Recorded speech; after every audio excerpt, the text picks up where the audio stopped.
Трите од анонимниот и мирен живот преку ноќ стана центар на внимание. Камерите ги ловеа на секој чекор, секој збор, движење, мимика. Јавноста будно ги следеше. Тоа ја наметнуваше потребата од менување на навиките, но трите вела дека тоа нема да се случи. Катица Јанева се уште сака да оди сама на пазар и да сврти некој круг низ Гевгелија со велосипедот.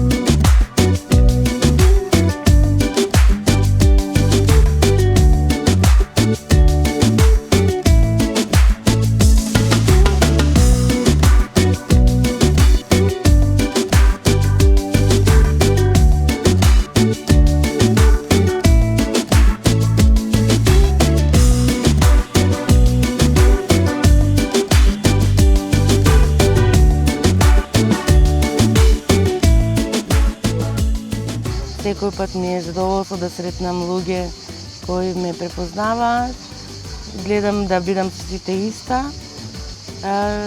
и не ми смета тоа внимание, но во секој случај за обични работи некој пат сакам да бидам непозната, а тоа е за да се повозам на мојот велосипед, да пропешачам или да одам да испазарам нешто што сметам дека ми е потребно за дома, бидејќи како успешна жена во својата професија јас многу сакам и да ги работам и домашните работи. Например, да сготвам и ручек, да прошетам така низ како секоја жена по разни парфимери, дуќани. Тоа сега во овој момент не е многу можно, но се надевам дека и ова ќе се навикнат се повеќе луѓето на мене и така да и тоа ќе биде нормално. Инаку во Гевгелија исто како што бев пред 2 години Катица Јанева обвинител на Гевгелија и сега сум исто, сите ме прифаќаат како нивна и имам многу пријатели, школски другари, роднини и со сите имам изградено односи на блиско пријателство и така се однесувам. Ленче Ристовска не го заборави Лешок, ниту своите 3 кучиња.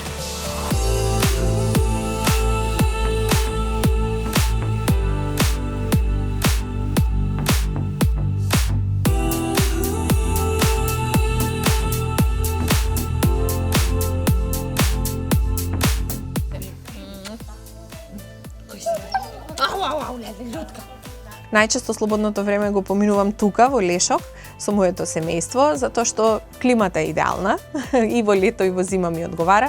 Тука се моите кучиња и да, поврзана сум многу со мојот брат. Мојот најдобар пријател е всушност мојот брат.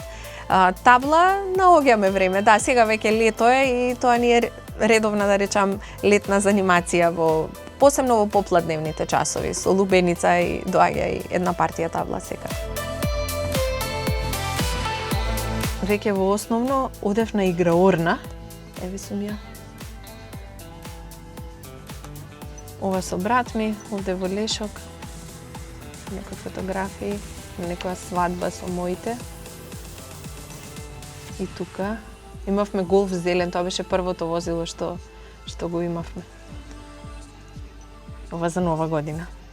Ова ми е една од омилените фотографии, сме двајцата со брат ми и сега сме веќе непрепознатливи. Ни он се личи на себе тука, ни јас на мене.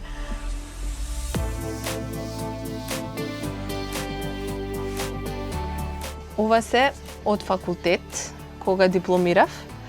На мој изненадување, јас не знаев дека сум трета во генерација по просек. И беше изненадување, отидовме на свечената промоција на дипломи и го прочитаа, прво кажа дека ќе ги прочитаа студентите што дипломираат со почести. Го прочитаа мојот број на индекс и ја аплаудирав. Кажа име и презиме, јас пак аплаудирав, пошто стварно не знаев дека сум јас меѓу тие три. И потоа мислам дека до мене колегата што беше, не се ли ова ти? Така да станав потоа и беше убав чин. Фатиме Фетаи, иако сите очи уши се вперени кон неа, остана брутално искрена. Кариерата значеше и откажување од многу нешта. Пошто се трудам цело време и на двете деца да има овозможам еднакви услови. Сега со доењето единствено, значи има разлика, бидејќи временски кај Дрин тоа траеше подлого, околу 2 години, а кај Лео морав да прекинам на 4 месеци. Меѓутоа, не се каам заради тоа. Видете, и јас и ова што го правам, и ова борба во која што влегов, јас го правам за моите деца. Доколку не се сменат некои работи во оваа држава, ќе треба и Дрим, после некоја година, нели, кога ќе биде полнолетен, ќе заврши факултет, ќе биде секако што треба. И ако не се сменат некои работи, и Дрим, за да си најде подобар живот, ќе земе куферот и ајде Австрија, Швајцарија. Јас се борам за да тие имаат можност да одлучат дали ќе останат овде или ако сакаат ќе идат во странство. Меѓутоа, не да бидат обврзани, значи да не имаат решение овде, па да бараат подобар живот надвор од Република Македонија. Не знам, јас се будам од Сабајле, не ми треба кафе и веднаш сум спремна, сега супер е, има сонце, ако врне супер е, врне. Имам некоја таква мотивираност затоа што верувам дека животот треба да се изживее од позитивната страна. Животот е наш сојузник и треба да го зграбиме со полни гради, би рекла. Така што и на работа се, не знам, веројатно е карактерна особина да човек има тенденција со сите да е весер, да е ведар и да внесува таква енергија. Сметам дека сите ние носиме еден дел кој што ни е товар во животот и сите имаме своји проблеми, меѓутоа зошто да ги оптоваруваме другите лица со таквите работи, напротив треба да ја споделиме онаа убава енергија и така верувам дека каква енергија ширите, таква енергија и се враќа на вас. До првото вработување во апелационен суд во Гостивар водев многу здрав живот. Дури ни кафе не пиев. Камо ли цигара да запалам. Тогаш почнавме, нели, утринско кафе сите си пиеме заедно. Почнав кафе, гледаш на другите има многу убаво со цигарата, викаш ајде да пробам. Па ти е незгодно да бараш од другите постојано и си купуваш, темек една кутија за цела недела. И после кога веќе почна предмети, проблеми, особено кога ќе те видат дека се малце подобар како стручен соработник, па еве и овој предмет, и стрес, нервоза. И тогаш почнав навистина многу повеќе да пушам, сега околу 3 кутии дневно. Ама тоа ми е задоволство. Јас најверојатно како и сите други луѓе на стари години, ако бидам некојаш стара, ќе имам некоја болест. Шеќерна болест, не знам, бубрези, едно друго, барем ќе си дозволам самата на себе си се што ми причинува задоволство. Трите се различни во се. Карактери, доблести и мани, кои се испреплетуваат во идеално трио. Идеална комбинација за целта за која се споиле, но не и за заедничко слушање музика во една просторија. Младоста секој пат е обележена со некоја музика, сигурно ги сакам поп-рок од 80-тите години, кога одевме на диско. Тоа најмногу. Инаку следам и во секое време следам актуелната музика, како Адел.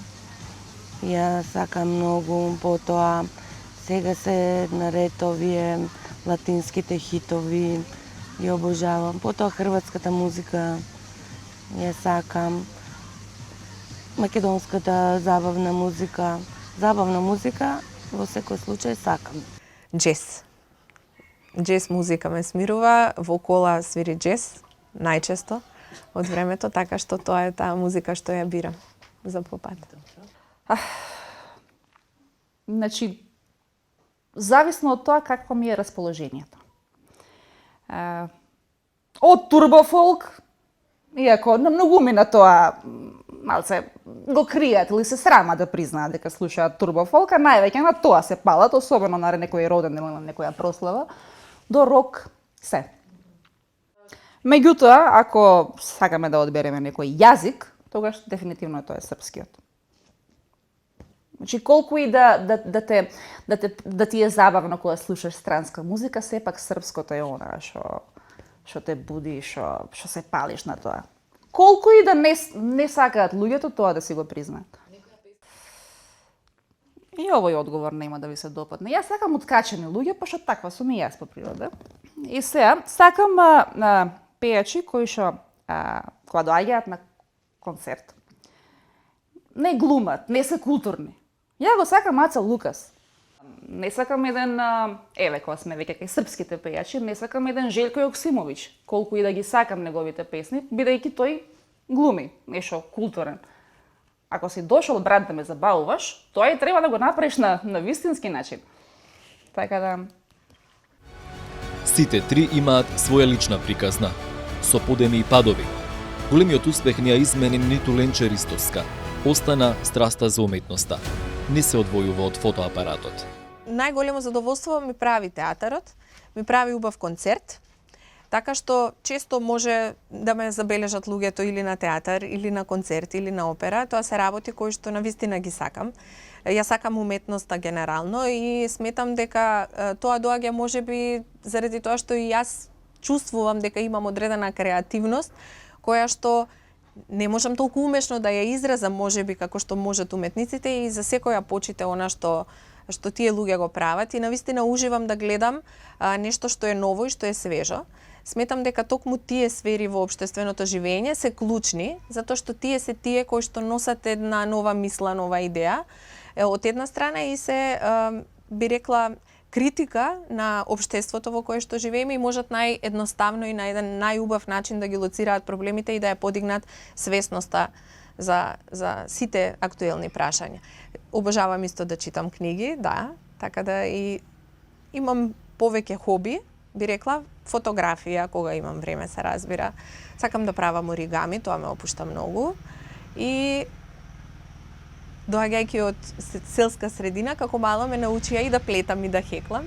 Така што и хеклањето на мали плетени играчки знае да ми представува особена релаксација кога имам време за тоа. Фатиме вози до Боговиње да се види со сопругот и поголемиот син, а потоа назад во Скопје.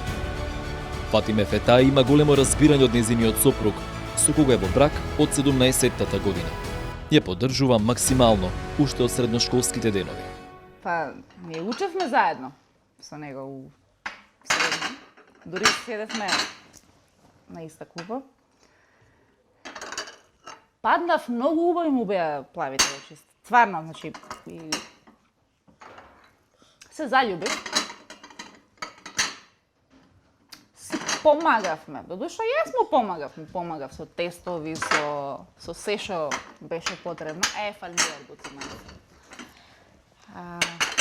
Бидејќи многу го сакав, сега прва работа, нели текст треба да направиш, прво му попомогав, му завршував све нему, ајде сега, оди ти надвор и после јас се предложував со мојот дел. Пошто така, учам и се разболев, завршив у болница. Нели, сакам се одеднаш, сакав пред време да го положам. И мажот, нели, командант мажот, ми ги зема сите книги и ми ги фрли горе. Сите книги, а дури некои ми беа позајмени. Ше учев. Так, и вика, ќе кажам сега, пред камера ќе кажам. И вика, ти не знаеш друга работа, уставот ваму, уставот таму, овој закон, тој закон. Тоа е. Само тој можеше да ме трпи. Големиот личеше повеќе на него кога беше мал, сега повеќе на кај мене врти. Меѓутоа, по карактер е повеќе на татко му. Значи, по-смирене, не се буни. Учи и е најдобар во генерацијата, дури неколку години поред е и председател на класата му. Едно време доаѓа прво оделение и ми вика: Мамо, знаеш колку е јако, знаеш, она чувствата? Прво или второ беше. Ти, вика, јавен обвинител, ама јавен обвинител, баш на албански зборува, ми вика, ти јавен обвинител, а јас председател на класот. Викам, мамо, знаеш ли како се вика јавен обвинител на албански? Јавни тужилац. Го слушал тоа од српски и така. Мајка ми е србинка. Сега, ако така се зема, тоа би требало српскиот да е. Меѓутоа, јас сум, татко ми е албанец и сум израсната у средина каде што се зборувало албански, каде што во училиште сум учела на албански, така да Тоа ми е сега мајчин јазик. Катица често оди во Гевгелија. Во куќата многу фотографии кои минатото го држат во сегашноста. Ја забришува прашината од фотографиите да не се заборават спомените за среќните денови. Децата се во Скопје. Кога ќе дојде во Гевгелија, прво оди кај незиниот сопруг.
Анкетите на ИРИ покажаа дека специјалното јавно обвинителство има огромна поддршка од народот. Минатата година 63% од испитаниците ја поддржаа работата на специјалното јавно обвинителство. Една година подоцна, Катица Јанова ужива поголема доверба кај граѓаните од сите политичари, односно 28% од испитаниците. И трите имаат планови и желби како ќе ја продолжат кариерата по завршување на мандатот во специјалното јавно обвинителство. И јас си го поставувам тоа прашање многу пати, каде се гледам после 5-10 години. Сигурно, најпрво како обвинител, би сакала да продолжам со мојата професија. Имам уште енергија за нови предизвици. Уште се надевам дека ќе има што да покажам од моите организацијски, професионални и стручни квалитети. И би сакала, има, може би, прв пат ќе го кажам јавно, може би не треба, но и тука кога бев во Гевгелија обвинител, немаше никакви знаци дека ќе има специјално јавно обвинителство. Ниту некој ми кажа да бидам сама. Мислев дека после некое време, околу 5 години, како што кажавте, после 5 години може и ќе се заситам од оваа обвинителска работа. Би сакала да се обидам во политиката, како градоначелник на Гевгелија или пак пратеник, нешто такво. Сега се надевам дека и некои работи до тогаш и во политичките партии ќе се променат, дека ќе се гледа повеќе на професионално на пратениците и градоначалниците, да не биде толку политички изразено тоа, току баш како да биде политиката врзана за човекот, а не обратно. Човекот да биде врзан за политиката. Зошто да не? Од аспект на кариера, јас никогаш не се гледав да бидам искрена како обвинител, првенствено. Некако природно се наметна тоа да дојдам и да бидам во обвинителството и, како што кажав, тој процес го следеше и процесот во специјално обвинителство. Не знам каде ќе се најде мојата кариера. Јас сум динамична личност која што навистина не чувствувам да речам притисок дека сум врзана за одредена професија и за одредено работно место, него зависно од тоа како во одреден период се чувствувам и каде гледам дека моите способности, моите афинитети можат најповеќе да придонесат, натака и се насочувам. Така што не би ме изненадило да речам во иднина да работам и во некоја друга бранша и во друга сфера во живењето. Ме интересира природата, заштитата на животната средина, така да не би се изненадила и кога би постоела како да кажам, промена во мојата кариера и затоа не можам да кажам, немам некоја онака замисла за тоа каде би завршила. Едноставно би избрала професија која што ме прави среќна и професија во која што чувствувам дека придонесувам и за средината, освен тоа што развивам и професионални способности. Со ова јас го достигнав врвот на мојата кариера. А инаку, еве и ова нема да го крием, сакам на 50 години која ќе имам, бидејќи тогаш сметам дека ќе бидам доволно емотивно стабилна, сакам да бидам и ќе бидам ако сум жива и здрава, нормален шеф на нормална држава. И ќе успеам во тоа, ако сум жива и здрава. Кога сум го зборувала ова со пријатели, со блиски, ми викаат, па ти тоа го можеш и сега. Значи, за да бидеш татко на државата, не е потребно само да ги знаеш законите, да знаеш која е твојата работа. Мислам дека она што мене ми фали, за да бидам, еве, на 40 години, кога ќе ги исполнам и условите за да се биде шеф на држава, мислам дека она што мене ми фали е емотивна стабилност. Јас сум тип кој што така бурно реагира, нагло експлодира. Тоа не е дозволиво за еден шеф на држава, меѓутоа не треба и да бидеш баш како актуелниот наш шеф, мислам да не отвориш уста 10 години, тогаш кога ќе отвориш да не продолжувам понатаму.